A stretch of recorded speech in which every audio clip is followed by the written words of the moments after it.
إن الحمد لله نحمده ونستعينه ونستغفره ونعوذ بالله من شرور أنفسنا ومن سيئات أعمالنا من يهده الله فلا مضل له ومن يضلل فلا هادي له وأشهد أن لا إله إلا الله وحده لا شريك له وأشهد أن محمدا عبده ورسوله أما بعد. Louange à Allah, le créateur des cieux et de la terre, on le loue tout ce qu'il nous accorde, comme bien, comme grâce, on lui demande de prier son prophète Mohammed, sallallahu alayhi wa sallam, sa famille, ses compagnons, et tous ceux qui les ont suivis jusqu'au jour de la rétribution. Celui qu'Allah a guidé, personne ne peut l'égarer. Celui qu'Allah a égaré, personne ne peut le guider. Nous sommes toujours dans notre série d'audio intitulée Les conditions à remplir lorsqu'on critique des personnes ou lorsqu'on fait leur éloge.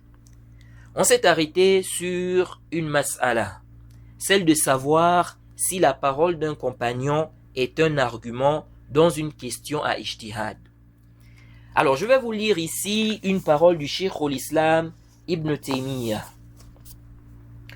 Le Cheikh al-Islam Ibn Taymiyyah nous dit dans Majmu' al-Fatawa, au tome 20, à la page 14, وَأَمَّا أَقْوَالُ الصَّحَابَةِ فَإِنِ انْتَشَرَتْ وَلَمْ تُنْكَرْ فِي زَمَانِهِمْ فهي حجة عند جماهير العلماء. انتبهوا. Le Cheikh al-Islam dit, quant aux paroles des compagnons, si elles se répandent, donc il faut que ces paroles-là se répandent.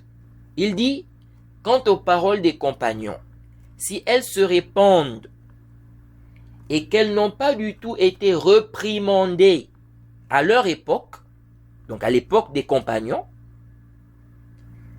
elles sont considérées comme argument par la majorité des savants. Donc il faut que la parole se répande. C'est très important. Il dit فَإِنِ انْتَشَرَتْ. Parce qu'il y a des gens aujourd'hui, ils vont voir une parole d'un compagnon. Ah, tel compagnon a dit. On ne connaît pas un compagnon qui a contredit. C'est ijma'.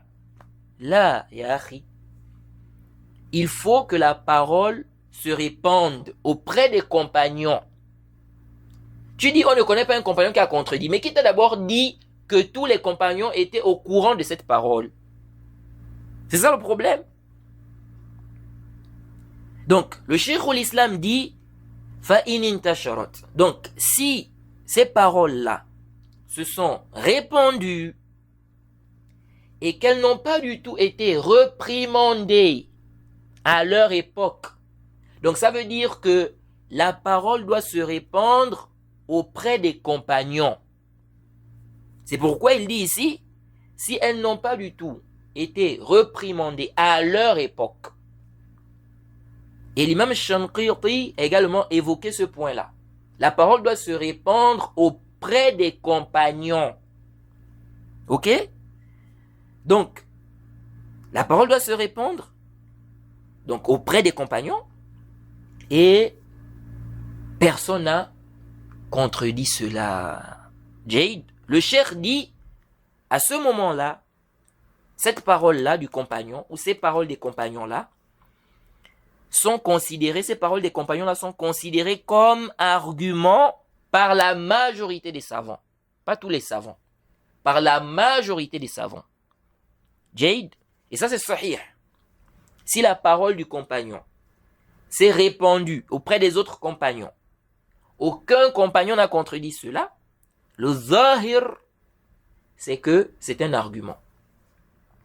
Jade. Et les savants parlent même de quoi? De ijma', le ijma' qui est sukuti. Jade. Mais il n'y a pas de consensus ici. C'est pourquoi le Cheikh al-Islam dit, elles sont considérées comme arguments par la majorité des savants. Ensuite, le Cheikh al-Islam dit وَإِن تَنَازَعُوا رُدَّ مَا تَنَازَعُوا فِيهِ إِلَى اللَّهِ وَالرَّسُولِ وَلَمْ يَكُنْ قَوْلُ بَعْضِهِمْ حُجَّةً مَعَ مُخَالَفَةِ بَعْضِهِمْ لَهُ بِاتِّفَاقِ الْعُلَمَاءِ. Le Cheikh al-Islam dit وَلَمْ يَكُنْ قَوْلُ بَعْضِهِمْ حُجَّةً مَعَ مُخَالَفَةِ بَعْضِهِمْ لَهُ بِاتِّفَاقِ الْعُلَمَاءِ. Le Cheikh al-Islam dit, s'ils divergent, donc les compagnons divergent, Ok? Si les compagnons divergent, il dit, on renvoie ce sur quoi ils divergent au Coran et à la Sunna. Allah et à son messager. Donc au Coran et à la Sunna. Jade, la parole d'un compagnon n'est pas un argument, Jade, contre la parole d'un autre compagnon. Ensuite, le Cheikh l'Islam dit, la parole de certains d'entre eux n'est pas un argument du moment où certains ont contredit cela, par consensus des savants. Donc, par consensus des savants, la parole d'un compagnon n'est pas un argument contre la parole d'un autre compagnon. Jade, par consensus. Donc, les compagnons ont divergé. La parole de tel compagnon n'est pas un argument sur la parole d'un autre compagnon. Le Cheikh l'Islam dit par consensus des savants. Et il dit, s'ils divergent, on renvoie ce sur quoi ils divergent au Coran et à la Sunna. Eh oui. Vous voyez. Parce qu'Allah dit quoi? فَإِن تَنَازَعْتُمْ فِي شَيْءٍ فَرُدُّوهُ إِلَى اللَّهِ وَالرَّسُولِ. Si vous divergez sur quoi que ce soit, renvoyez cela à Allah et à son messager. Sourate 4, verset 59. Donc, s'il y a divergence, on doit renvoyer cela au Coran et à la Sunna. Donc, on n'a pas dit de renvoyer cela à la parole du compagnon. Et c'est justement parmi les arguments des savants qui ont dit que la parole du compagnon n'est pas un argument. Car ils disent qu'Allah ici dit lorsque vous divergez, renvoyez cela à Allah et à son messager. Il n'a pas dit ici à la parole d'un compagnon. Et ce qui renforce cela, c'est que le compagnon lui-même ne considérait pas la parole d'un autre compagnon comme étant un argument. Jade. Et ça, c'est parmi les arguments les plus forts des savants qui ont dit que la parole d'un compagnon n'est pas un argument. Là, on ne parle pas de consensus. Le consensus des compagnons est un argument. On parle ici de la parole d'un compagnon. Un compagnon a eu à dire quelque chose, ou deux même. Est-ce que cela est considéré comme étant un argument, comme le Coran et la Sunna, c'est-à-dire au niveau de l'argumentaire, la force de l'argumentaire?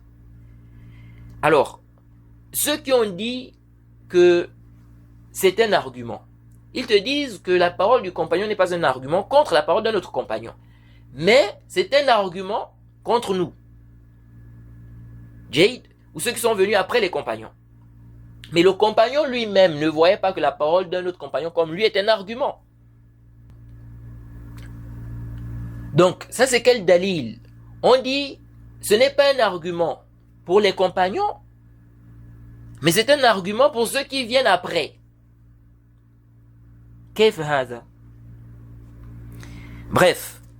Alors, ici, le cheikh dit, s'ils divergent, si les compagnons divergent, on renvoie ce sur quoi ils divergent au Kitab wa Sunna. Et donc, on va suivre la parole de celui qui est plus proche des textes. Il dit, وَإِنْ قَالَ بَعْضُهُمْ قَوْلًا انتبهوا وَإِنْ قَالَ بَعْضُهُمْ قَوْلًا وَلَمْ يَقُلْ بَعْضُهُمْ بِخِلَافِهِ وَلَمْ يَنْتَشِرْ وَلَمْ يَنْتَشِرْ. Il dit فَهَذَا فِيهِ نِزَاعٌ. Il dit, si certains d'entre eux ont dit une parole et que d'autres n'ont pas dit le contraire, et que cette parole ne s'est pas répandue, la parole ne s'est pas répandue, il dit, il y a une divergence. Il y a une divergence. Est-ce que ici, là, la parole du compagnon est un argument? Donc, un compagnon a dit une parole. On n'a pas la parole d'un autre compagnon qui contredit ça. Mais la parole du compagnon là ne s'est pas répandue. Ou même on ne sait pas si ça s'est répandu. Il dit ici il y a une divergence. Il dit وجمهور العلماء يحتجون به كأبي حنيفة ومالك وأحمد في المشهور عنه والشافعي في أحد قوليه وفي كتبه الجديدة الاحتجاج بمثل ذلك في غير موضع ولكن من الناس من يقول هذا هو القول القديم. Le Cheikh l'Islam dit, si un compagnon a eu à dire une parole, on n'a pas la parole d'un compagnon qui a dit le contraire. Et cette parole ne s'est pas répandue. Il dit, il y a une divergence entre les savants. C'est-à-dire, est-ce que c'est un argument, oui ou non? C'est un argument, oui ou non? Il dit, la majorité des savants s'argumentent de cela, tels que Abu Hanifa, Malik, Ahmed, dans ce qui est connu de lui. Jaïd, quand il dit Al-Mashhour, on comprend qu'il y a une autre riwaya là-bas. Il dit, et Shafi'i, dans une des deux paroles, parce qu'on rapporte de l'imam Shafi'i deux avis sur cette question. Bon, Ibn al-Qayyim a essayé un peu de débattre. Est-ce que réellement c'est la position de l'imam Shafi'i, la position disant que la parole du compagnon n'est pas un argument? Il a essayé de débattre, d'apporter ce qu'il a apporté, bref. Donc il dit, dans ces nouveaux livres, il s'argumente de ce genre de athar, Jayd, à plusieurs endroits. Il dit, mais parmi les gens, il y en a ceux qui disent que ça c'est l'ancienne parole, c'est-à-dire le fait de s'argumenter des paroles des compagnons, ou de la parole d'un compagnon. Bon, ici en fait, quand on regarde bien la mas'ala, on se rend compte qu'il y a deux questions ici, en réalité. Il y a d'abord la question du hujja. Est-ce que la parole du compagnon est un argument? En ce sens que, si le compagnon a dit une parole, on doit obligatoirement suivre ça. On ne doit pas contredire cela. Celui qui contredit cela, le péché. Parce qu'il est en train de contredire le dalil, la preuve, qu'il doit obligatoirement suivre. Donc ça, c'est une question. Ensuite, on a une autre question. Est-ce que le mujtahid peut faire le taqlid d'un compagnon, peut suivre aveuglément un compagnon, ou il peut prendre la parole d'un compagnon? Le zahir, c'est quoi? C'est que c'est deux mas'ala différentes. On peut trouver un savant qui cite la parole d'un compagnon, ou qui a une position, et puis il mentionne la parole du compagnon comme appui. Vous voyez? Mais pas dans le sens où c'est un argument, dans le sens où celui qui va contredire ça, il a le péché. Ou qu'il est interdit de contredire cela. Parce que quand on prend par exemple le Coran, tu n'as pas le droit de contredire le Coran. Jayd, Allah a dit, tu n'as pas le droit de contredire cela. Et ça c'est clair. Le prophète a dit, tu n'as pas le droit de contredire cela. C'est pourquoi Allah dit quoi dans le Coran? إنما كان قول المؤمنين إذا دعوا إلى الله ورسوله ليحكم بينهم أن يقولوا سمعنا وأطعنا وأولئك هم المفلحون. Soit 24 verset 51. Allah dit sur une traduction rapprochée, la seule parole des croyants, quand on les appelle vers Allah et son messager, pour que celui-ci juge parmi eux, et nous avons entendu et nous avons obéi. Et voilà ceux qui réussissent. Et Allah dit également, وَمَا كَانَ لِمُؤْمِنٍ وَلَا مُؤْمِنَةٍ إِذَا قَضَى اللَّهُ وَرَسُولُهُ أَمْرًا أَنْ يَكُونَ لَهُمُ الْخِيَرَةُ مِنْ أَمْرِهِمْ وَمَنْ يَعْصِ اللَّهَ وَرَسُولَهُ فَقَدْ ضَلَّ ضَلَالًا مُبِينًا. Vous voyez, Allah subhanahu wa ta'ala dit sur une traduction rapprochée, il n'appartient pas à un croyant ou à une croyante, une fois qu'Allah et son messager ont décidé d'une chose, de choisir encore ou d'avoir encore le choix dans leur façon d'agir.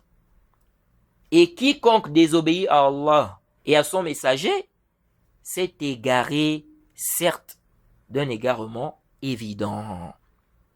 Vous voyez? Donc il est interdit de contredire la parole d'Allah. Il est interdit de contredire la parole du prophète. Maintenant, où est le dalil qui justifie qu'il est interdit aussi de contredire la parole d'un compagnon? Je ne parle pas ici du ijma'. La parole d'un compagnon. Où est le dalil? Donc, il y a une question qui est la question de l'obligation de suivre la parole du compagnon. Ou bien dire que la parole du compagnon est un argument. Ensuite, il y a une autre question. Est-ce qu'on peut suivre la parole d'un compagnon? Jade. Donc oui, on peut suivre la parole d'un compagnon. Il n'y a pas de doute là-dessus. On peut même dire dans certains sujets qu'il est mieux de suivre la parole du compagnon. Mais dire que c'est un argument dans des questions à ijtihad, de telle sorte qu'il est obligatoire de suivre sa parole, ça nécessite un dalil. Est-ce que vous suivez là? Donc, le Cheikh al-Islam nous explique qu'il y a une divergence ici. Certains savants voient, que la parole d'un compagnon n'est pas un argument.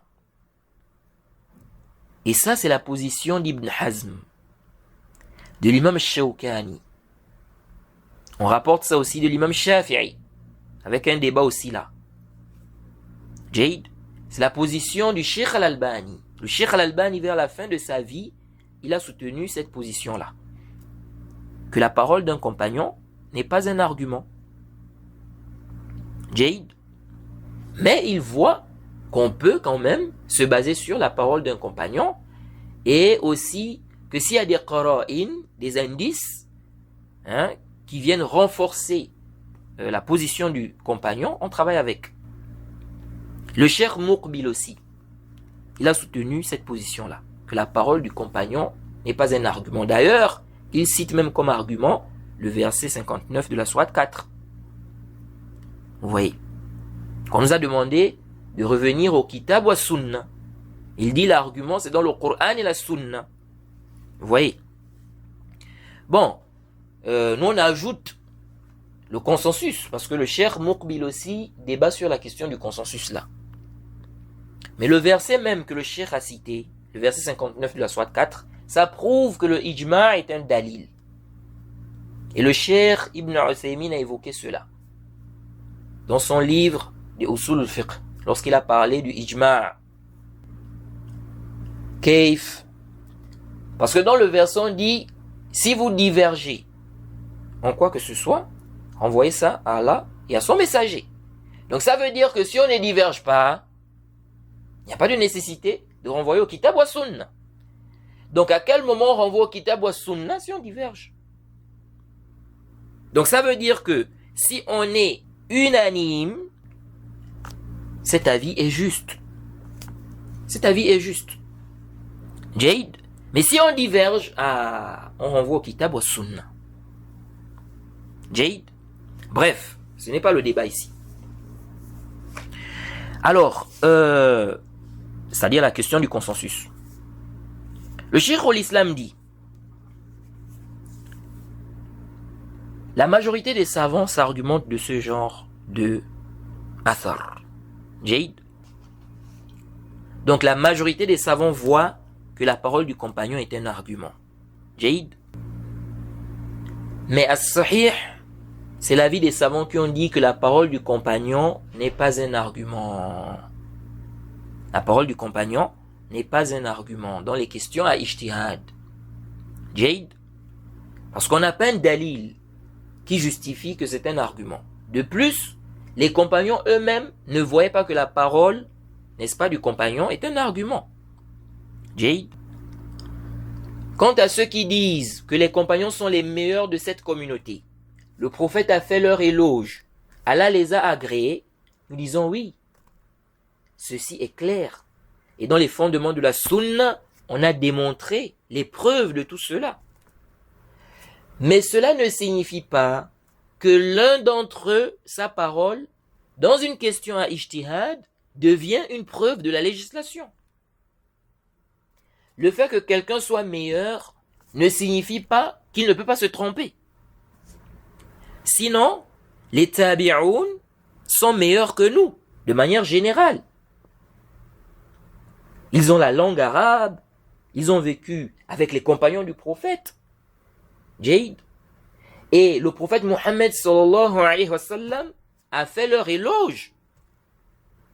On dit, le prophète a fait les éloges des compagnons. Mais le prophète a fait aussi les éloges des tabi'in. C'est venu dans le Sahihain, le hadith d'Ibn Mas'ud. Le prophète Mohammed sallallahu alayhi wa sallam a dit, Khairun nasi qarni, thumma allazina yalunahum, thumma allazina yalunahum. Le prophète dit, les meilleurs des gens sont les gens de ma génération. Vous voyez, de mon époque. Puis ceux qui suivent, puis ceux qui suivent. Donc les meilleurs gens sont ceux de l'époque du prophète Mohammed sallallahu alayhi wa sallam.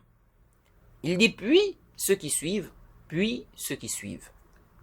Et Ibn Hajar, dans le Fath, lorsqu'il a expliqué ce hadith, il dit que ce hadith, ou bien on tire de ce hadith, ou bien cela implique que les compagnons sont meilleurs que les tabi'in, et que les tabi'in sont meilleurs que les atba'u tabi'in. Vous voyez ça? Donc, ce n'est pas parce qu'on dit que les tabi'un sont meilleurs que nous, que ça veut dire que le tabi'i ne peut pas se tromper, ou que ça veut dire que la parole du tabi'i devient un argument dans la législation. Vous voyez? Parce que c'est la même logique. Donc on va dire quoi? La parole du tabi'i est un argument contre le tabi'i? Non. Est-ce que vous voyez ça?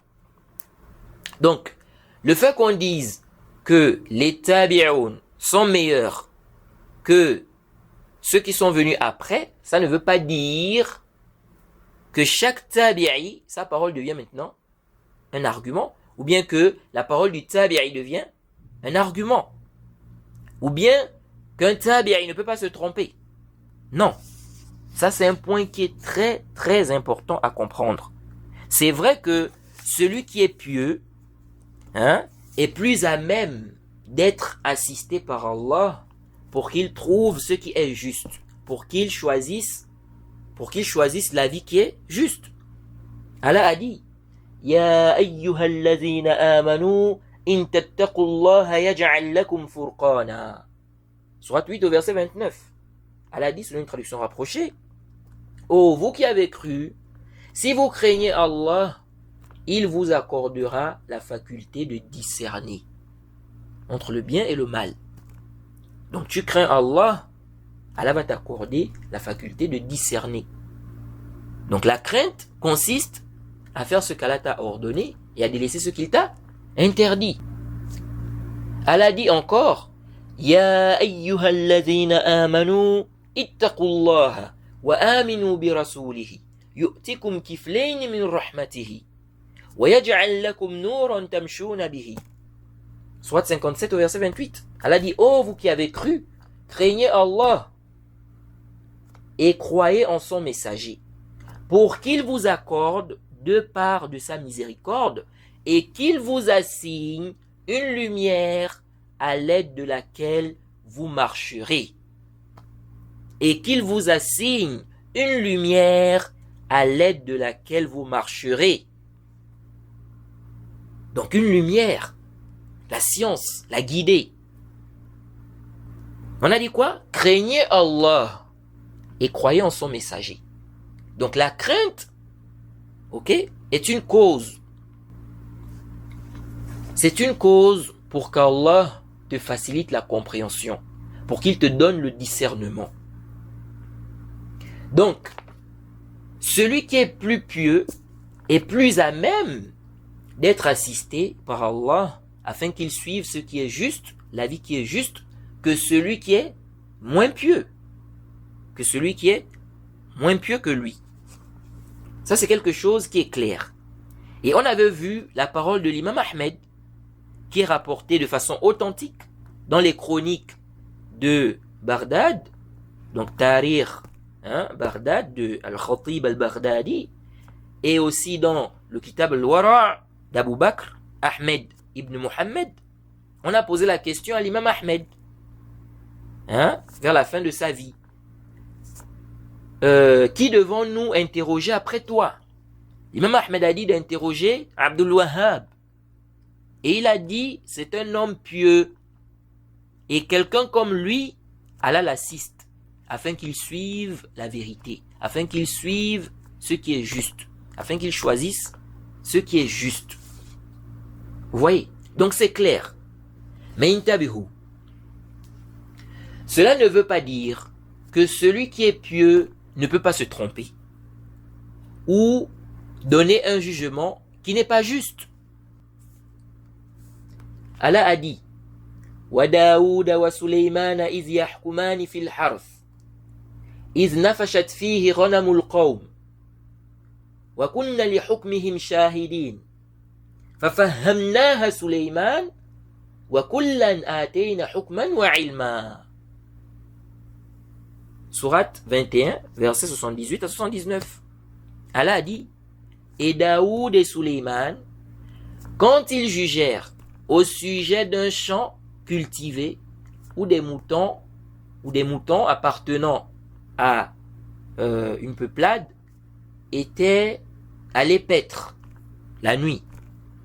Et nous étions témoins de leur jugement. Jade, nous la fîmes comprendre à Suleiman. Et à chacun, nous donnâmes la faculté de juger et le savoir. Vous voyez?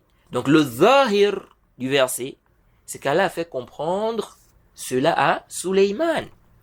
Il dit, nous la fîmes comprendre à Suleiman. Donc, ça veut dire quoi? Qu'il n'a pas fait comprendre cela à Daoud. Jade, c'est ce qui est apparent du verset. Les deux sont pieux. Les deux sont des prophètes. Mais Allah a fait comprendre à Suleiman et pas à Daoud ici. Vous voyez, Suleiman, le prophète Suleiman alayhi salam, a donné le jugement qui était juste. Et le prophète Daoud s'est trompé. Et as-sahih, c'est qu'ils ont jugé. On dit bien ici, quand ils jugèrent, wa Daoud wa Suleiman iz yahkumani fil harth. Et elle a dit qu'il était témoin de leur jugement. Donc ils ont jugé. Parce qu'il y a des gens qui ont dit non, ils n'ont pas jugé, les deux n'ont pas jugé. C'est seulement Suleiman qui a jugé. Vous voyez, ça ce n'est pas sahih. D'autres ont dit non, le prophète Daoud ne s'est pas trompé. Sahih, il s'est trompé. Jade. Et ce n'était pas la révélation. Ils n'ont pas reçu la révélation. Parce que s'ils avaient reçu la révélation, ils devaient donner le même jugement. C'était par ijtihad. Et l'imam al-Shanqiti a bien détaillé cela. Il a réfuté ceux-là qui ont voulu dire non, ici le prophète Daoud ne s'est pas trompé, ou bien ceux qui ont dit non, ils n'ont pas jugé tout ça. Non. Vous voyez. Ceux qui ont dit que les deux avaient raison. Non. C'est Suleiman qui avait raison. C'est le prophète Suleiman qui avait raison. Jade. Et c'est venu dans le Sahihain. C'est venu dans le Sahihain. Il y a eu une affaire qui a été présentée au prophète Suleiman et au prophète Daoud. Le loup avait tué l'enfant d'une femme. En fait, elles étaient à deux. Certainement, vous avez déjà entendu cette histoire. Elles étaient à deux. La grande et la petite. Le loup a pris l'enfant d'une d'elles. Ok? Maintenant, qu'est-ce qui s'est passé? La grande a dit que l'enfant qui a été pris par le loup, c'est l'enfant de la petite. La petite a dit non, c'est ton enfant. Et l'affaire a été présentée, n'est-ce pas, au prophète Daoud, et il a donné l'enfant à la grande. Et lorsque la chose a été présentée au prophète Suleiman, il a demandé un couteau. Il a décidé de couper l'enfant. Donc il y avait 2 enfants en fait. Le loup a pris un enfant. Maintenant, la grande a dit, l'enfant qui a été pris là, par le loup, c'est l'enfant de la petite. La petite a dit, non, c'est ton enfant. Donc il restait qu'un seul enfant. Le prophète Suleiman a dit, donnez-moi un couteau. Il a demandé un couteau. Il a décidé de couper l'enfant. Donc de partager l'enfant là. La petite s'est précipitée. Elle a dit, non, donne-lui l'enfant. Donc donne l'enfant à la grande. Vous voyez. Et de là, le prophète Suleiman, n'est-ce pas, a compris que c'est l'enfant de la petite. Parce que vous savez que la mère, elle a de la compassion pour son enfant, de la miséricorde. Vous voyez. Donc, lorsqu'elle a vu que l'enfant va être coupé, elle a préféré qu'on donne l'enfant à la grande, mais qu'on ne le tue pas. Bref, vous avez certainement déjà entendu cette histoire. Alors, où est l'ishkal ici? Où est l'ishkal dans le verset? Si on dit que le prophète Daoud a donné un jugement qui n'était pas juste, mais le prophète Suleiman, ce qu'il a donné était juste. Où est l'ishkal? Alors que dans le hadith, il y a quelque chose qui, n'est-ce pas, qui est semblable. Vous voyez, même si ce n'est pas la même histoire. Et Ibn Hajar dit même qu'on tire aussi de cette histoire que la compréhension, l'intelligence, ce n'est pas par rapport à l'âge. Ce n'est pas par rapport à l'âge. Puisqu'on voit ici qu'on a accordé la compréhension dans cette affaire à Suleiman, qui était plus jeune que Daoud. Donc en âge. Vous voyez. Donc c'est pas un problème de tu es âgé. Non. Allah peut accorder l'intelligence, la compréhension à celui qui est plus petit que toi.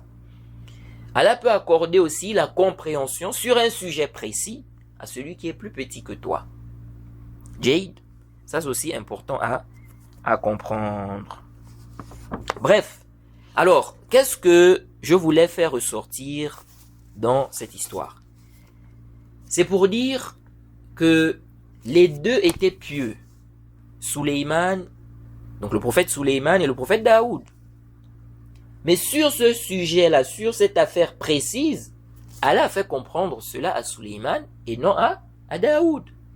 Il n'a pas blâmé Daoud. Parce qu'il a dit quoi? Il a dit chacun, il a dit, et à chacun nous donnâmes la faculté de juger et le savoir. Donc les deux avaient le ilm. Jade.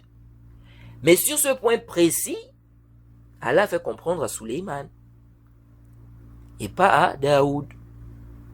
Et ceci ne diminue en rien le rang de Daoud. Jade. Et c'est comme ça. Le savant peut se tromper.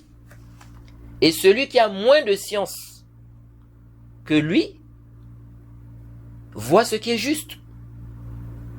Vous voyez? Et en même temps, ce savant-là n'est pas châtié à cause de son erreur. Car il a fait un effort pour trouver la vérité. Mais Allah n'a pas facilité. Jade, il faut comprendre ça. Allah peut même éprouver les serviteurs par l'erreur d'un savant, par l'erreur de celui qui est pieux, par l'erreur de celui qui est sincère. Est-ce que les gens vont suivre le dalil ou bien ils vont être trompés, ils vont suivre la personne? Vous voyez, comme le disait le Cheikh Al-Muallimi.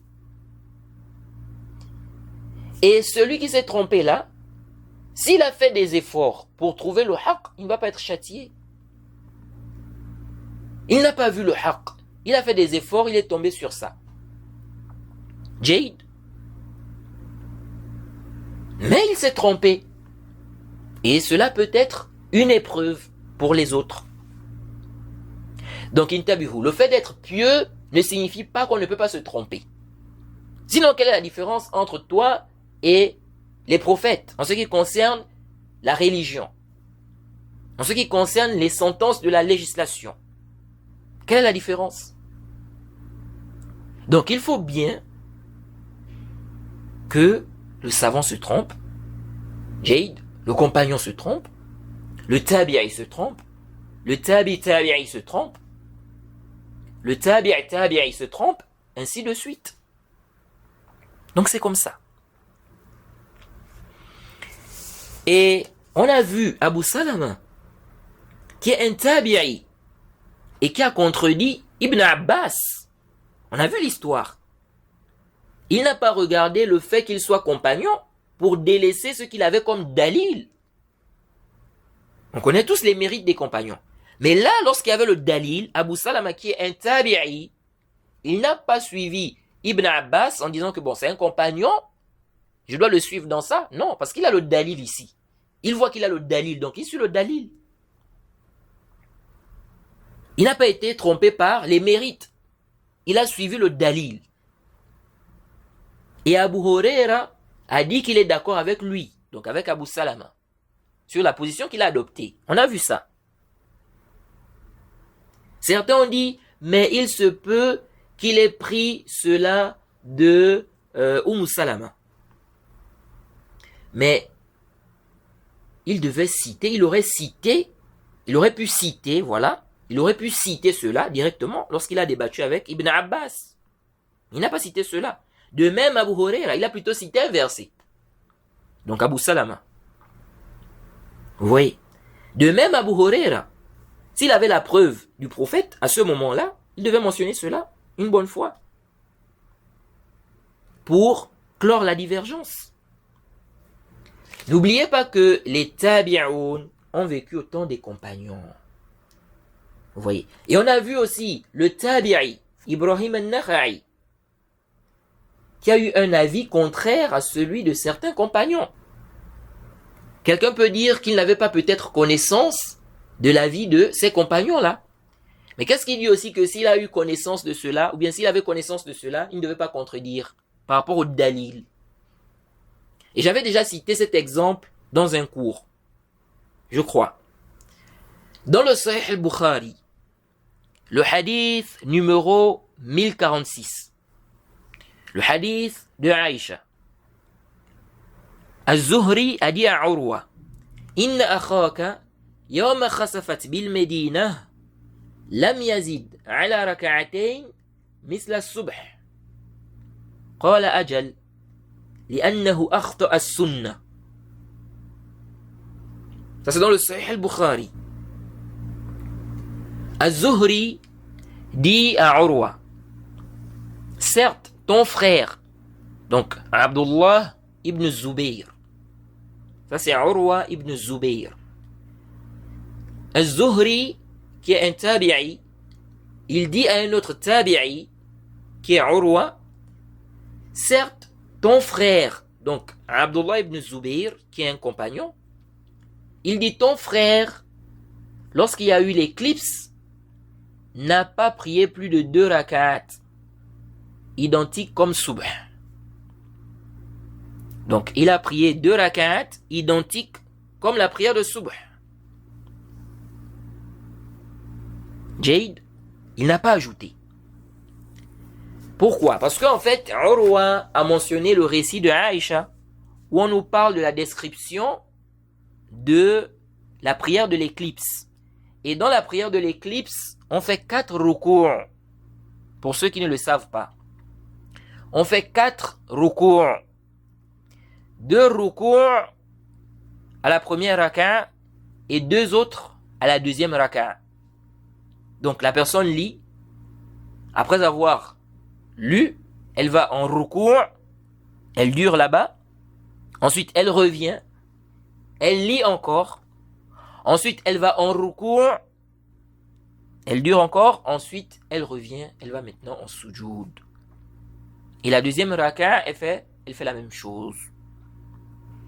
Ça c'est la prière de l'éclipse. Bien évidemment, il y a tout un débat entre les savants, c'est combien de ruku'u, mais à sahih, c'est 4. 2 dans chaque raka, 2 rak'at, avec 4 ruku'u. Et ça aussi, c'est parmi les arguments que j'utilise souvent pour réfuter ceux-là qui ont rejeté la salat al-tasbih. Salat al-tasbih, les savants ont divergé par rapport à cela. Certains savants voient que c'est pas prouvé. Le hadith qui parle de cela et da'if c'est faible. Et donc, il n'y a pas une prière qu'on appelle salat al-tasbih. Jaid. Et il y a d'autres savants qui voient que c'est confirmé, c'est authentique. Et beaucoup de gens m'ont posé des questions par rapport à cette prière-là.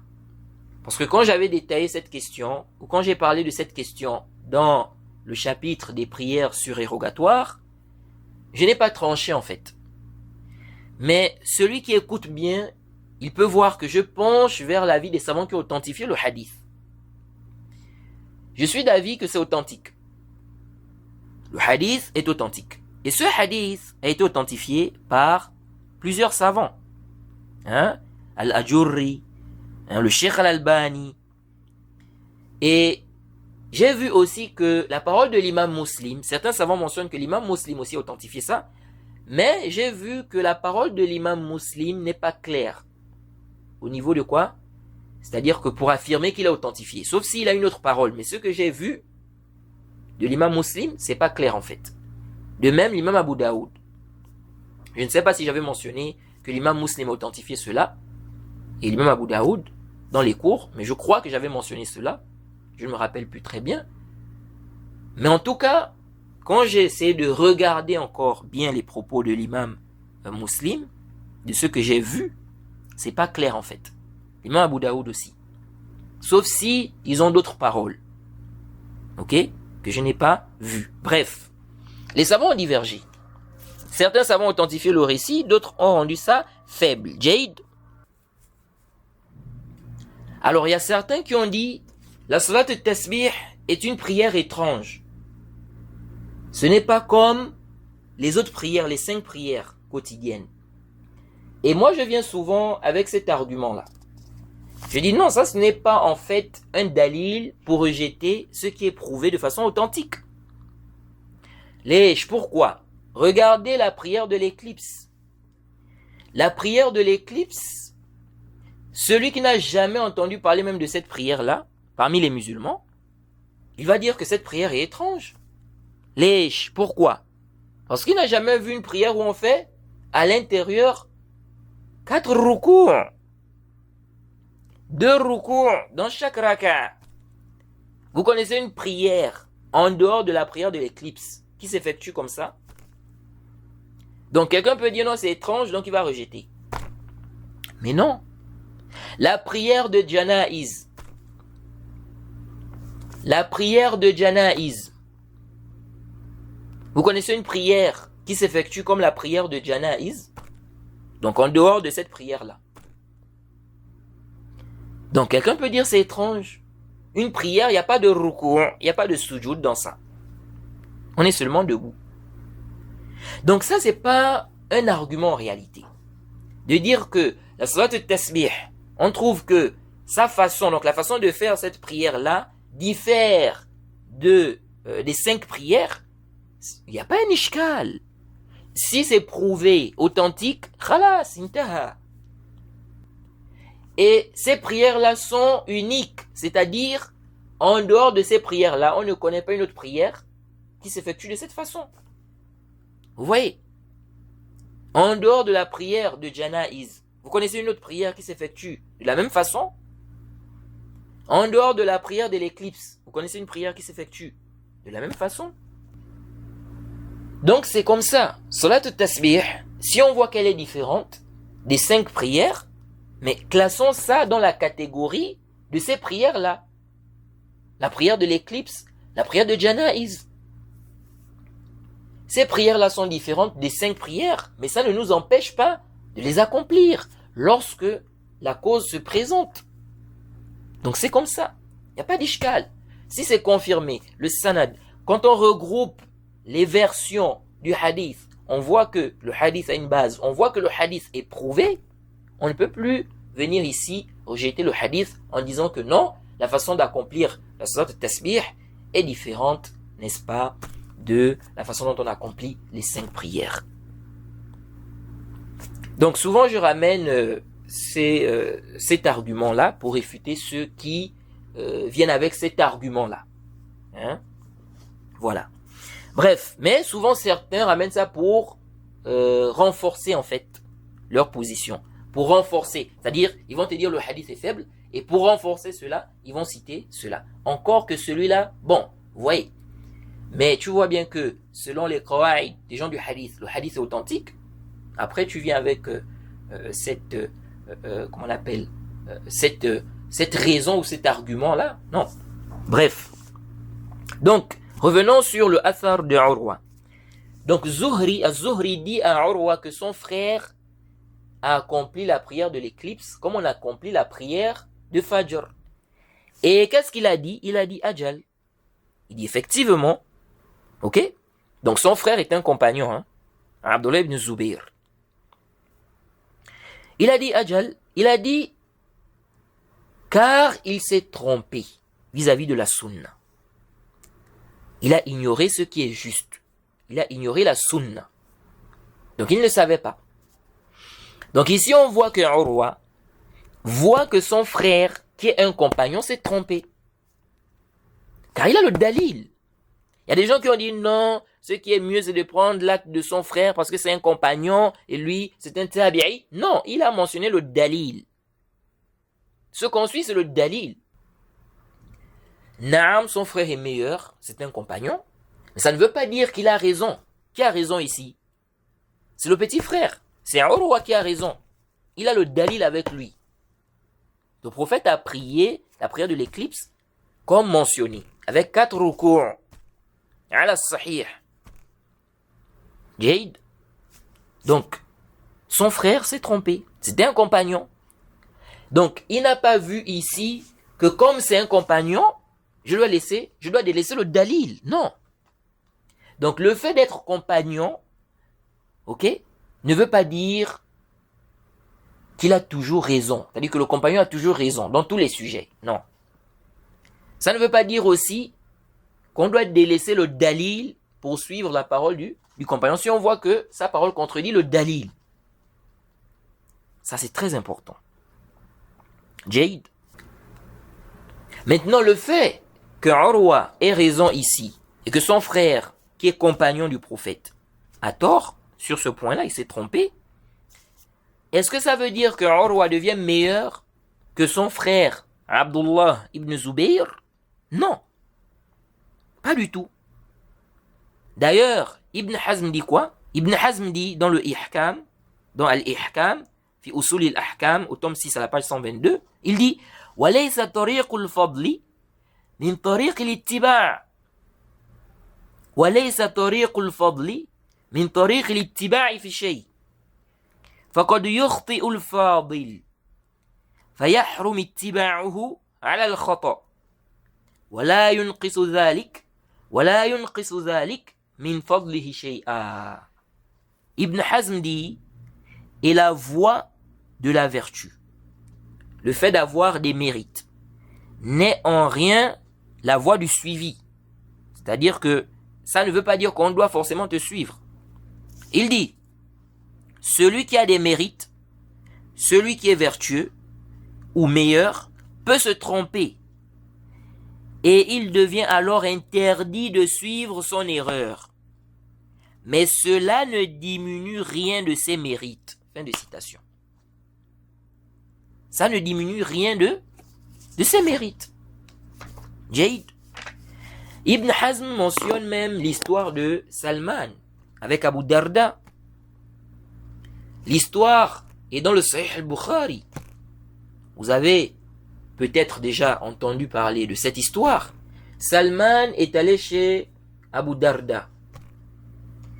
Et il a vu sa femme, Darda, vêtue d'un vêtement négligé. Il lui a demandé, pourquoi est-elle dans cet état? Elle a dit, ton frère, donc Abu Darda, ton frère n'est pas intéressé par ce bas monde. Vous voyez? De là, on voit qu'il n'est pas du tout interdit de parler à une femme étrangère s'il y a un besoin. Et s'il n'y a pas de fitna. Et naam. Ici, là, Salman parle à la femme d'Abu Darda. Et j'avais déjà parlé de ce sujet-là. Je crois, c'est lorsque j'ai commencé la série d'audio sur les sentences, n'est-ce pas, spécifiques aux femmes ou liées aux femmes. Parce qu'il y a certains qui disent non, c'est interdit de manière absolue. Non. C'est faux. Et ça contredit même ceux qui étaient connus des salafs. Donc s'il y a un besoin, il n'y a pas de mal. Jade. Donc, elle lui a dit, ton frère Abu Darda n'est pas intéressé par ce bas monde. Entre-temps, Abu Darda est venu et a préparé un repas pour Salman. Il lui a dit, mange. Et Abu Darda a dit, je jeûne. Donc Salman a demandé à Abu Darda de manger aussi. Et Abu Darda dit qu'il est en jeûne. Jade. Salman a dit, je ne vais pas manger à moins que tu manges. Donc si tu ne manges pas, moi aussi je ne mange pas. Abu Darda a mangé. Quand il faisait nuit, Abu Darda se leva pour faire la prière de nuit. Mais Salman lui dit de dormir. Et Abu Darda s'endormit. Après un certain temps, Abu Darda se leva de nouveau pour prier. Mais Salman lui dit de dormir. Quand ce furent les dernières heures de la nuit, Salman lui dit de se lever maintenant. Et tous deux firent la prière. Salman dit à Abu Darda, ton Seigneur a un droit sur toi. Ton âme, ton corps a un droit sur toi. Et ta famille ou ta femme aussi a un droit sur toi. Alors, il faut donner les droits de tous ceux qui ont un droit sur toi. Vous voyez? Donc, il était vraiment dans l'adoration. Au point où sa femme a dit qu'il n'est pas intéressé par ce bas monde. Est-ce que vous voyez ça? Donc, il faut régler. Il faut donner chaque chose, n'est-ce pas? Il faut donner le droit de chacun, ou bien il faut donner à chaque chose son droit. Jade, il y a un temps pour travailler. Il y a un temps pour dormir. Il y a un temps pour réviser. Un temps pour étudier. Un temps pour faire des prières surrogatoires. Il faut s'occuper de madame, etc., etc. Jade. Alors, Abu Darda vint voir le prophète et raconta ce qui s'est passé. Et le prophète lui a dit, Salman a raison. Salman a dit la vérité. Est-ce que vous voyez ça? Donc, qui avait raison ici? Abu Darda ou bien Salman?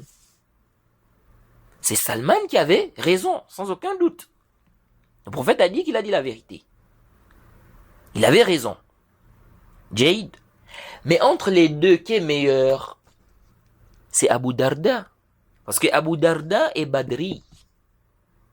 Et on avait vu dans les fondements de la Sunna que les compagnons ne sont pas tous au même degré. Certains sont meilleurs que d'autres. Même s'ils sont tous meilleurs que nous, mais entre eux, certains sont meilleurs que d'autres. Donc vous voyez clairement que le fait que tu sois meilleur que tel ne signifie pas que tu vas avoir raison dans tous les sujets sur lesquels lui et toi alliez diverger. Vous voyez, ça c'est important. Donc, l'argument selon lequel les compagnons sont meilleurs, et donc, comme ils sont meilleurs, la parole d'un compagnon est un argument dans la législation. Cela ne tient pas. De même, le fait de dire que ce qu'il dit, il a sûrement entendu du prophète. Hadha fihi nazar. Jade, le fait de dire que ce que le compagnon a dit dans une question à ijtihad, il a forcément entendu cela du prophète. C'est-à-dire dans une question où on peut concevoir l'ijtihad. De dire qu'il a forcément entendu cela du prophète. Et donc, sa parole est un argument. Fihi nazar. Pourquoi? Car nous disons, c'est possible qu'il ait entendu cela du prophète. Jade. C'est-à-dire, même si on dit, ok, il n'a pas forcément, mais il y a une probabilité qu'il a entendu du prophète. Et donc, on prend quand même sa parole. Nous disons, Naam, il se peut qu'il ait entendu cela du prophète. Il se peut aussi qu'il n'ait pas entendu cela du prophète. On a vu que des compagnons ont fait des ijtihadat dans des questions. Ok? Ils n'avaient pas directement pris cela du prophète Mohammed sallallahu alayhi wa sallam. Et avec cet argument, on peut dire aussi que le tabi'i, on peut dire qu'il a forcément pris ce qu'il a dit du compagnon. Ou bien il est probable qu'il ait pris cela du compagnon. Et comme le compagnon chez vous, il a pris cela du prophète, donc la parole du tabi'i devient dalil.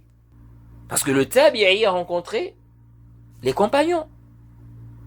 Le tabi'i est un élève du compagnon. Donc, on peut dire aussi qu'il a pris cela du compagnon. Et comme le compagnon a pris du prophète pour vous, donc la parole du tabi'i est un argument en réalité. Vous voyez? Mais ils ne disent pas ça. Ils ne disent pas que la parole du tabi'i est un argument. Il y a l'hypothèse qu'il ait pris ça d'un autre tabi'i. Il y a l'hypothèse qu'il ait fait un ijtihad.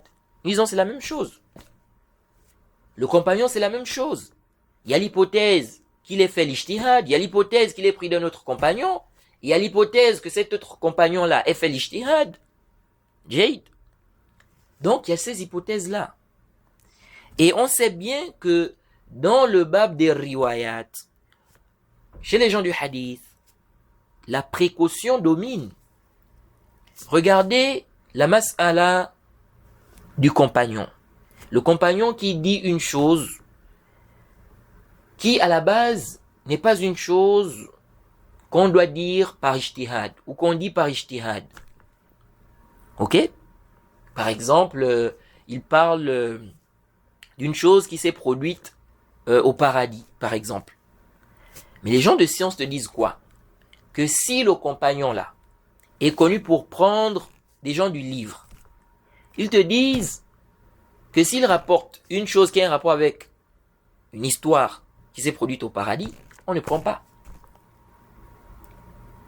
Pourquoi? Car il y a l'hypothèse qu'il ait pris cela des gens du livre.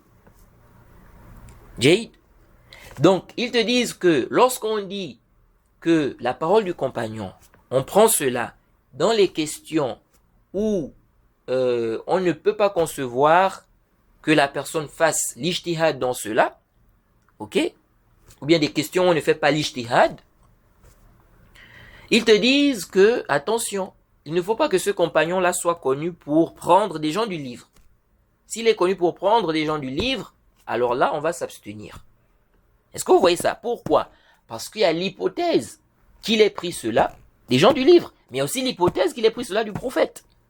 Est-ce que vous voyez? Mais comme il y a cette hypothèse qui est forte là, qu'il ait pris cela des gens du livre, vous voyez? C'est la précaution qui domine ici. Parce que là, on parle d'application, de croyance, d'adoration. Vous voyez? Donc c'est la même chose. Nous disons oui, il est possible que le compagnon ait pris ce qu'il a dit là du prophète. Mais il est possible aussi que ça soit un ijtihad. Parce que c'est une question, où il peut y avoir de l'ijtihad. Donc il y a cette grosse hypothèse là aussi. Cette hypothèse là est forte. Et donc comme c'est comme ça, nous disons on s'abstient. Jade, on ne prend pas ça comme un argument. C'est ce qui est sahih. Wallahu a'lam. Allez le plus savant. Jade, regardez le majhoul. Les gens du hadith te disent quoi? Qu'on ne prend pas le hadith du majhoul. De manière générale. Pourquoi? Il y a l'hypothèse que ce soit quelqu'un qui a des problèmes de mémoire. Et l'hypothèse que ce soit un pervers. Vous voyez? Il y a aussi l'hypothèse que ce soit un thiqa. Mais comme ces hypothèses-là sont fortes, on ne prend pas le risque. Vous voyez? Dire aussi que le compagnon a pris cela, ou bien il a pris de celui qui a entendu du prophète. Hein? C'est-à-dire, ceux qui voient que la parole du compagnon est un argument apportent ces hypothèses-là. Ils disent, soit le compagnon a pris cela du prophète, on a déjà vu ce qu'il faut comprendre par rapport à ça, et on a apporté la réfutation. Ils disent, soit il a pris de celui qui a entendu directement du prophète. Nous disons, ça revient pratiquement à ce qu'on a dit précédemment. Et on peut aussi dire la même chose pour le tabi'i. On peut dire qu'il a pris soit, c'est-à-dire le tabi'i fait une fatwa, on peut dire qu'il a pris cela d'un compagnon, ok? Ou bien il a pris d'un tabi'i qui lui a pris du compagnon. Est-ce que vous voyez ça? Mais ils ne disent pas que la parole du tabi'i est un argument. Ils disent aussi, il se peut que ce soit une compréhension qu'il a eue d'un verset ou d'un hadith et qu'on n'a pas vu. Disons oui. Mais on a vu que le compagnon peut se tromper dans la compréhension d'un texte même. Il peut faire un ijtihad et se tromper. Adi ibn Hatib, il s'était trompé, ce compagnon-là s'était trompé dans la compréhension du verset 187, je crois, de la sourate 2. Vous voyez, le fil blanc du fil noir. Il s'était trompé par rapport à la compréhension de ce verset sur le jeûne. Au point où le prophète s'est même, il s'est mis à rire. Vous voyez. Donc, le tabi'i aussi, on peut dire que c'est une compréhension qu'il a eue du verset ou du hadith. Vous voyez. Et que nous, on n'a pas vu. On fait quoi? Dire aussi qu'ils se sont mis d'accord, mais on ne nous a pas rapporté, ou bien on ne nous a rapporté que la parole d'un d'entre eux. Ça fihi nazar. Ils se sont mis d'accord, ils étaient unanimes. Et on ne nous rapporte que la parole d'un seul ou de deux. Ça, c'est discutable. Vous voyez. Et le débat ici, c'est quoi? On dit la parole du compagnon qui ne s'est pas répandue. Il faut bien comprendre, hein? C'est ça la question ici. La parole du compagnon qui ne s'est pas répandue entre les compagnons. Vous voyez.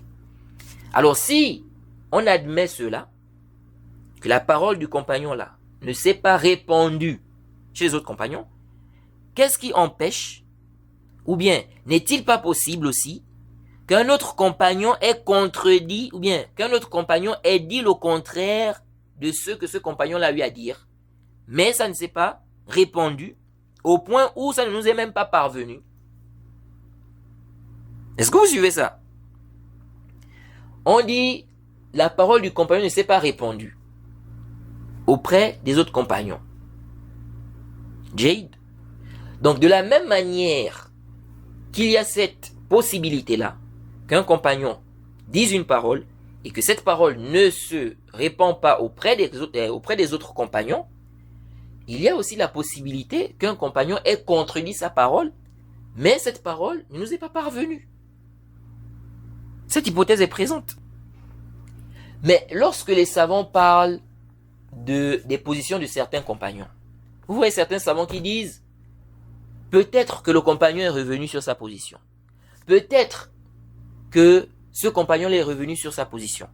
Mais le peut-être là, pourquoi ces savants-là mettent cette hypothèse-là? Malgré qu'ils n'ont pas de preuve qu'il est revenu. Ils n'ont pas de preuve claire. Donc ça veut dire quoi? Qu'ils comprennent qu'il est possible qu'il soit revenu, mais ça ne nous est pas parvenu.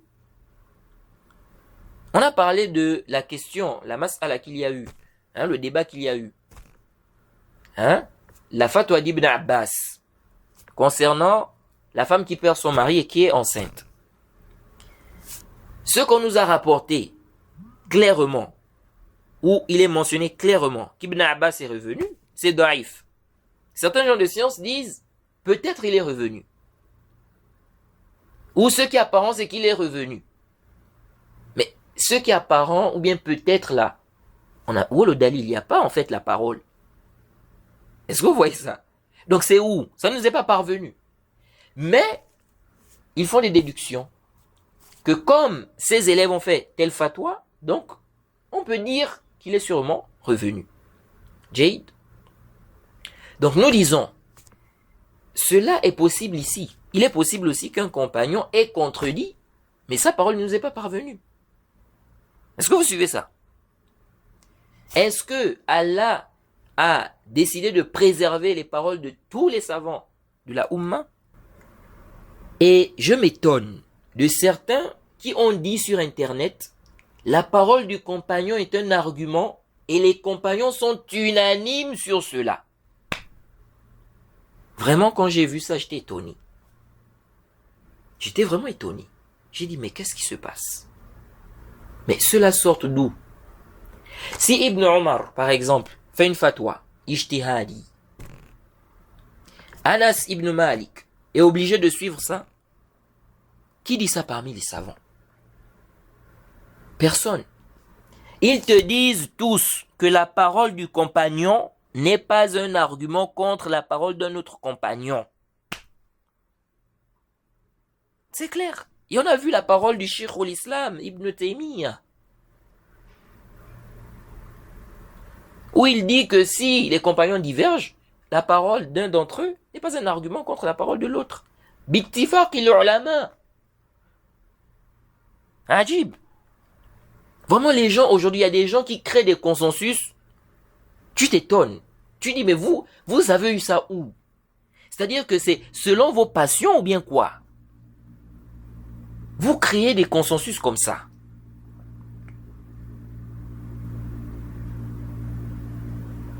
Où est le dalil que la parole du compagnon est un argument? Le dalil est où? Au point de dire qu'il y a un consensus des compagnons sur ça. Ajib. Eux-mêmes, ils ont débattu. Ils se sont contredits sur des masaïl. C'est-à-dire que certains ont contredit d'autres. Il y a eu des divergences sur certains sujets. Jade, entre eux, ils n'ont pas vu que la parole d'un compagnon est un argument contre la parole d'un autre.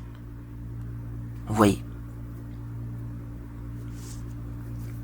Et il faut bien comprendre, on parle ici d'argument, de dire que c'est un argument, comme le kitab ou sunna. Est-ce que vous suivez ça? Donc on a le Coran, la sunna, le ijma, la parole du compagnon. Bien évidemment le qiyas aussi. C'est ça. Et aussi dire que c'est un argument, on n'a pas le droit de contredire cela. Donc la parole du compagnon.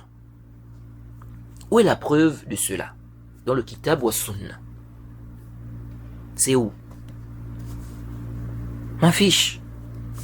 Vous voyez? Toutes les preuves citées du Coran ne prouvent pas que la parole du compagnon est un argument. Ça parle des compagnons en général. Et nous sommes d'accord que le consensus des compagnons est une preuve, c'est un argument. Mais la parole d'un d'entre eux, même deux, dans une question à ijtihad, c'est ça le problème. On ne dit pas que quelqu'un ne peut pas suivre la parole d'un compagnon. Jade, il peut suivre la parole d'un compagnon, comme il peut suivre la parole d'un savant. Il n'y a pas d'ishkal ici. Quelqu'un ne doit pas dire, non mais Mohamed aura dit que la parole du compagnon n'est pas un argument dans une question à ijtihad. Mais il a suivi la parole de tel compagnon dans telle question. Non, on n'a pas parlé ici d'interdiction. On n'a pas dit que c'est interdit de suivre la parole d'un compagnon. C'est un savant de la Ummah. Jade. Ici, on est en train de parler du fait de mettre ça comme un argument. Hujja. Jade, qu'il faut obligatoirement suivre. C'est là le problème. Donc, en résumé, nous disons, l'argument, c'est le Coran, la Sunna, le consensus. Que ça soit le consensus des compagnons ou le consensus des savants. Prouvé. Il faut que ça soit prouvé. Jade. Et on a aussi l'analogie. Quant à la fatwa d'un des compagnons, dans des questions d'ijtihad, dire que c'est une preuve obligatoire à suivre, هذا ليس بالصحيح. والله أعلم. Ibn al-Qayyim a beaucoup défendu cet avis, disant que la parole du compagnon est un argument. Et je n'ai rien vu qui confirme, dans tout ce qu'il a mentionné comme preuve là, je n'ai rien vu qui confirme cet avis-là. Même si c'est l'avis de la majorité des savants. Et Ibn Hazm aussi a bien réfuté ceux qui ont dit que la parole du compagnon est un argument. Il a réfuté ça vraiment avec des exemples, vraiment, subhanallah. Et l'imam Shawkani aussi a réfuté cet avis-là. Dans son livre, Irshad al-Fuhul, ila tahqiq al-haqq min ilm al-usul. Et comme je l'ai dit, c'est la position du Cheikh Muqbil. Il voit que la parole du compagnon n'est pas un argument. Mais il dit on peut s'aider de sa parole pour comprendre des textes, certains textes, mais ce n'est pas du tout un argument. Vous voyez, le Cheikh Muqbil le dit. Le Cheikh Al-Albani a penché aussi vers cet avis. La parole du compagnon, dans des questions à ijtihad, ce n'est pas un argument. Il dit même où est la preuve, obligeant de suivre la fatwa du compagnon. Lorsqu'on lui a parlé de ce que Ibn al-Qayyim a dit et tout ça, il a dit oui bon, tout ça là, après tout ça là, où est maintenant la preuve montrant que c'est obligatoire de suivre la parole, la fatwa du compagnon. On ne parle pas ici du consensus des compagnons. Les compagnons sont unanimes sur une chose, ok? On ne parle pas de cela. On parle ici d'une fatwa, d'un compagnon, un compagnon qui fait une fatwa sur une question d'ijtihad. Un compagnon ou deux compagnons ou trois. En tout cas, il n'y a pas de consensus. Et c'est une question à ijtihad. C'est là, l'ishkal. La parole du compagnon ne s'est pas répandue entre les compagnons et personne n'a reprimandé cela. Il est important de comprendre cela. Je répète encore, je ne parle pas ici du fait de suivre la parole d'un compagnon. Quelqu'un peut décider de suivre la parole d'un compagnon dans un sujet. Je parle ici d'obligation. De dire que c'est obligatoire, que c'est hujja. C'est là l'ishkal. Jade. Donc, on peut délaisser la parole d'un compagnon si on voit que ce qu'il a dit contredit ce qui est apparent de tel ou tel texte. Jade.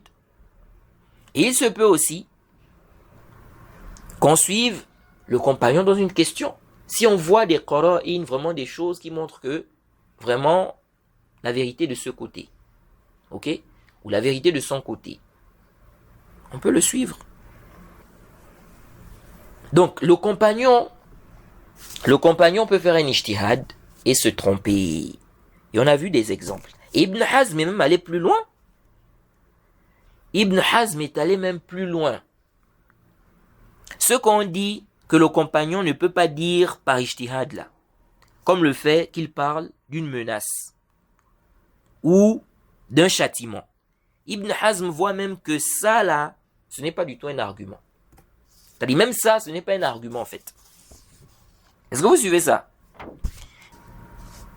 Pourquoi en fait? Il fait comprendre que c'est prouvé que des compagnons ont donné des jugements sur des choses dans lesquelles le jugement à la base ne se donne pas par ijtihad.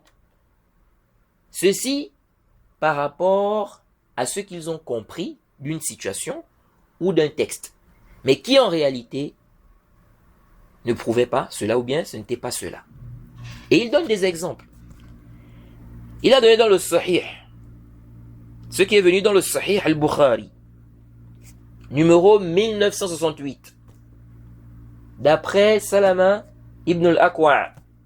Il a dit, le prophète a demandé aux compagnons, qui est le conducteur de ces chameaux? Donc il y avait des chameaux là. Il a demandé qui est le conducteur de ces chameaux. Ils ont dit Amir. Le prophète a dit qu'Allah lui fasse miséricorde. Ils ont dit, ô messager d'Allah, voudrais-tu nous laisser profiter de sa compagnie plus longtemps? Ou bien, pourquoi ne nous laisserais-tu pas profiter de sa compagnie plus longtemps? Puis Amir a été tué le lendemain matin. Les gens ont dit, sa bonne œuvre, ou la bonne œuvre de Amir est annulée. La bonne œuvre de Amir est annulée. Qui a dit ça? Certains compagnons. Comme c'est venu aussi dans le Sahih Muslim, un groupe de compagnons a dit,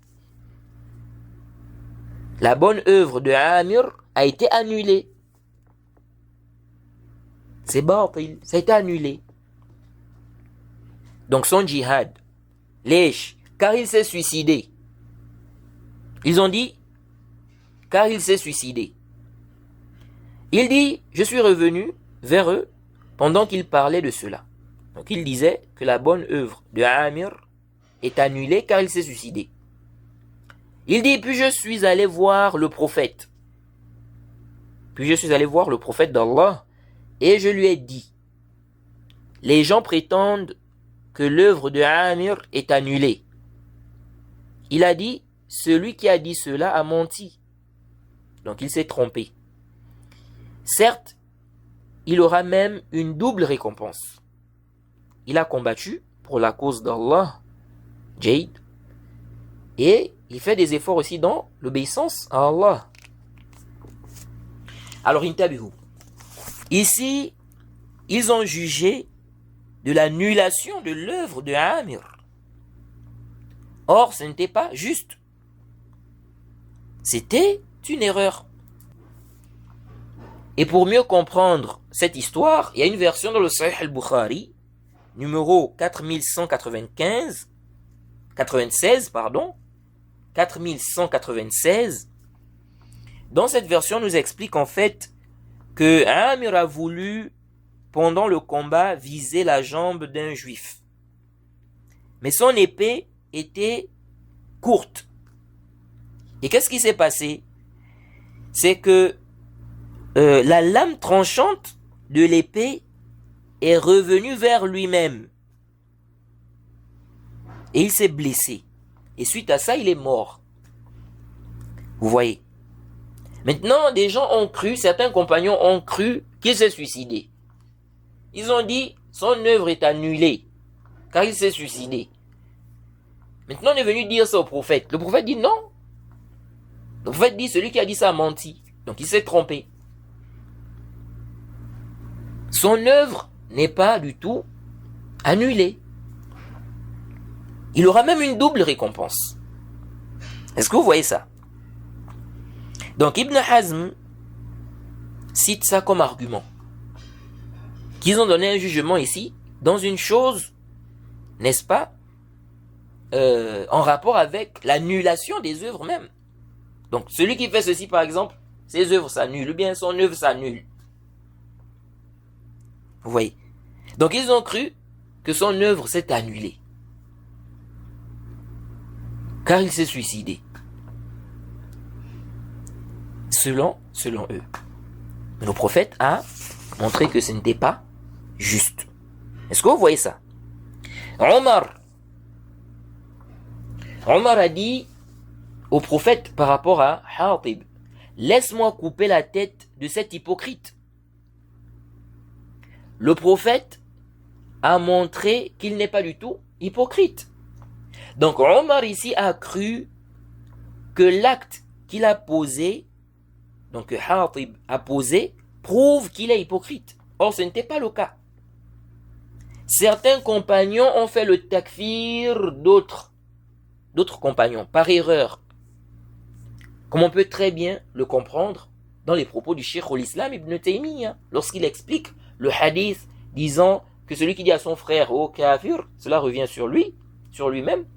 Donc s'il n'est pas kafir, on avait déjà vu cette parole du Cheikh al-Islam, je crois, dans la traduction du livre du Cheikh Rabi', lorsqu'on a parlé de ce sujet-là. Celui qui dit à son frère, ô mécréant, ou bien celui qui fait le takfir d'un musulman. Si ce musulman-là n'est pas mécréant en réalité, celui qui a fait le takfir là, il devient aussi mécréant. On a parlé de ce sujet-là. Alors le Cheikh al-Islam a dit quoi? Le Cheikh al-Islam a dit, dans le Majmou' al-Fatawa, au tome 3, à la page 283, il dit وَإِذَا كَانَ الْمُسْلِمُ مُتَأَوِّلًا فِي الْقِتَالِ أو في التكفير لم يكفر بذلك.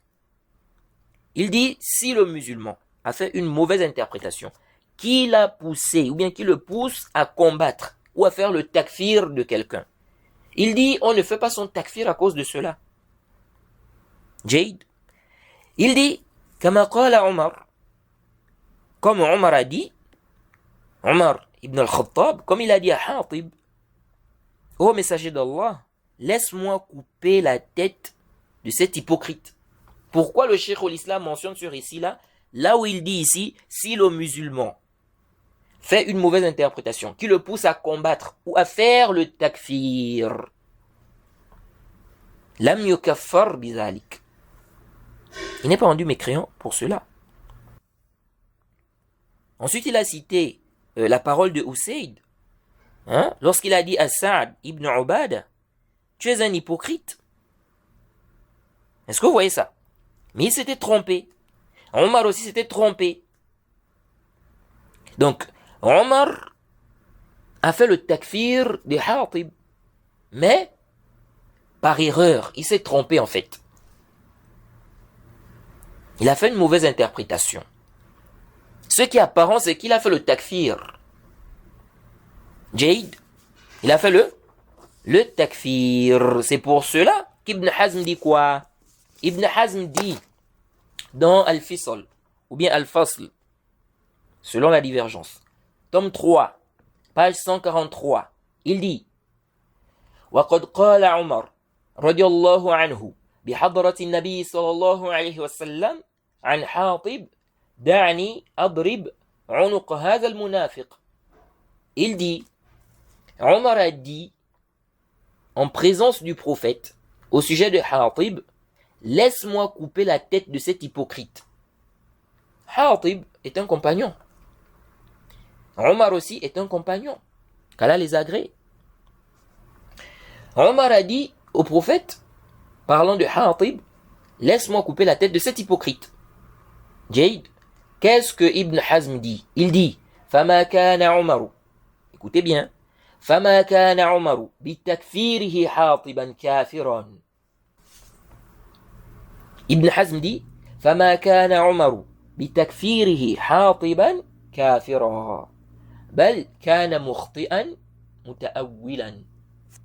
Ibn Hazm dit, Omar n'est pas devenu mécréant à cause du fait qu'il ait jugé Hatib mécréant. Il était plutôt en erreur. Il a fait une mauvaise interprétation. Il était plutôt en erreur. Il a fait une mauvaise interprétation. Fin de citation.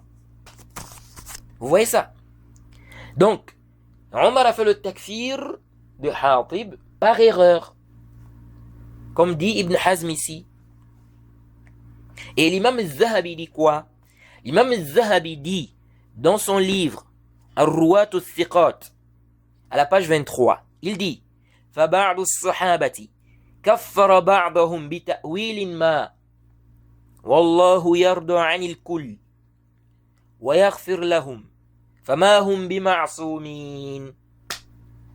Al-Zahabi dit quoi? L'imam al-Zahabi dit فَبَعْضُ الصَّحَابَةِ كَفَّرَ بَعْضَهُمْ بِتَأْوِيلٍ مَا. Il dit, certains compagnons ont jugé mécréants certains compagnons à cause d'une mauvaise interprétation. Allah les agrée tous et leur pardonne. Ils ne sont pas infaillibles. Fin de citation. Vous voyez ça?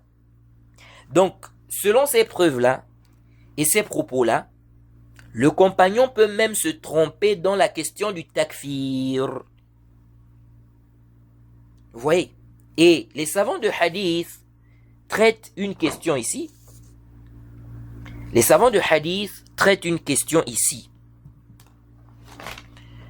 Le Cheikh Ibn Uthaymin nous mentionne cela dans son explication du Nuzha.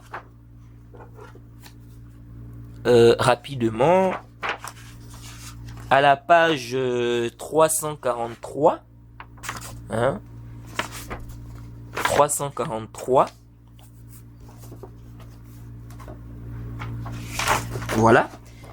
Donc, le Cheikh Ibn Uthaymin nous dit rapidement, il était en train de parler des propos en fait des compagnons. Il était en train de parler des propos des compagnons qui sont jugés comme étant des propos qui en réalité ont le jugement de ce que le prophète a dit, dans le sens où on dit ça remonte jusqu'au prophète. Jay. Et là, il a parlé d'une question.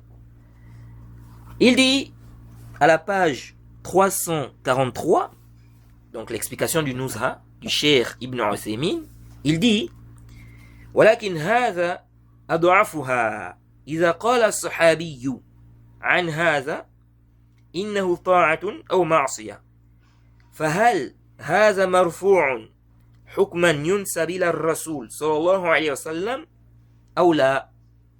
Donc il dit ça c'est le point le plus faible, ou la chose la plus faible qu'on va ici donner le jugement du marfou' hukman. Jade.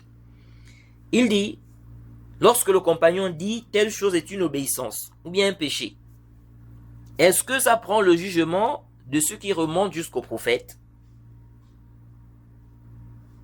Est-ce qu'on va dire ici que si le compagnon a dit ça, ça veut dire qu'il a pris ça du prophète? Le cheikh dit, al-jawab, al-mu'allif yara annahu marfu'un hukman. Il dit le mu'allif, donc l'auteur, donc Ibn Hajar, voit que ça le jugement de ceux qui remontent jusqu'au prophète. ويقول إن الصحابي لا يقول عن هذا. Donc il dit que le compagnon ne dit pas qu'une chose est une obéissance ou un péché. Ok? لا يقول عن هذا إنه طاعة أو معصية إلا وعنده علم بذلك من النبي صلى الله عليه وسلم. Il dit que le compagnon ne peut pas dire cela sans qu'il n'ait une science qu'il ait prise du prophète Mohammed sallallahu alayhi wa sallam sur cela. Jade.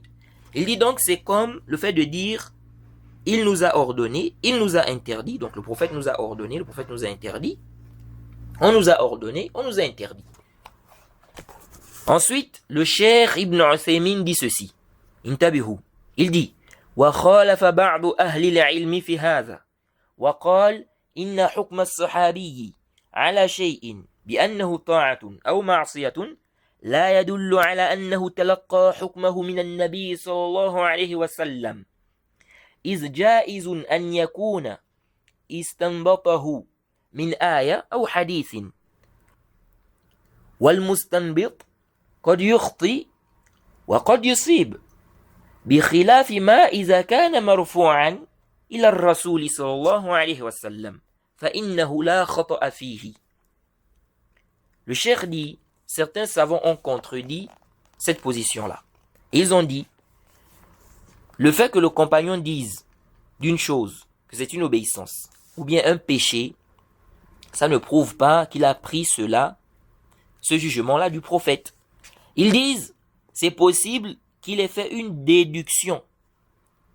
Ils disent, c'est possible qu'il ait fait une déduction d'un verset ou un hadith. Jade. Et celui qui fait la déduction peut se tromper comme il peut voir juste. Jade. Contrairement à si c'est la parole du prophète, si ça remonte jusqu'au prophète Mohammed sallallahu alayhi wa sallam, il ne peut pas y avoir d'erreur parce que c'est la révélation. Vous voyez. Bon, je crois qu'on va d'abord s'arrêter ici, sinon l'audio sera très très long. Donc on s'arrête d'abord ici. Et le cours prochain, on va revenir sur cette parole du cheikh Ibn Uthaymin. Parce qu'on n'a pas terminé de lire la parole du cheikh. Donc on va revenir sur ça. Et puis on va continuer, n'est-ce pas, notre sujet. Jade. Alors on s'arrête ici. On demande qu'Allah nous facilite, qu'il nous accorde la compréhension de sa religion. Wa subhanaka lahumma bihamdik. Wa ashhadu an la ilaha illa anta astaghfiruka wa atubu ilayk.